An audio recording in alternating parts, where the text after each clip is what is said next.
I'm basically in the utility room of my home right now, and one of the do's that we talked about, doing do's and don'ts with this video, is you should absolutely turn off power to the electrical box that you're going to be working on. So I'm going to open my utility box up. Now I happen to have one of these, which is great because you can actually see all the switches in there. My utility box happens to have all of the circuit breakers marked. If you don't have your circuit breakers marked, you may have to have an assistant go out and use a voltage tester on the circuit box and literally start flipping switches until they tell you that you've turned off electricity. So this is kind of a tricky thing. Hopefully your electrician that put this in also gave you one of these. So if I'm going to go up here and I'm going to look for that exterior box on this list, all right, so I see that it's this switch here. What I want to do is basically turn that off, okay, and make sure that that's off. So the first thing we've got to do is we got to remove the old fixture, okay? Now I've already taken it off the bracket that it was mounted on, and I've pulled the wires out.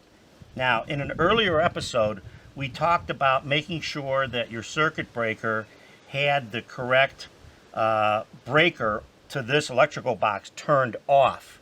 But unless you're absolutely sure that you got the right breaker, what you want to do is you want to be able to check these wires.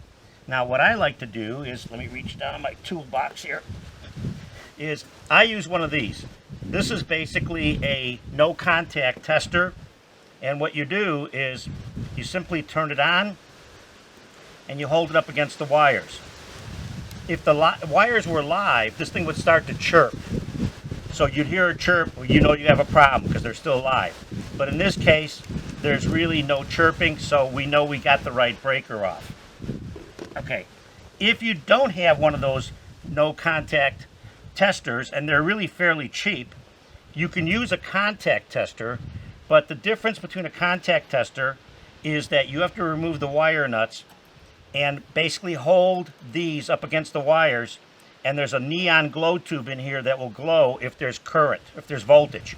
So, you know, these are fine, but I really prefer the no contact, and that's the safest way to do it.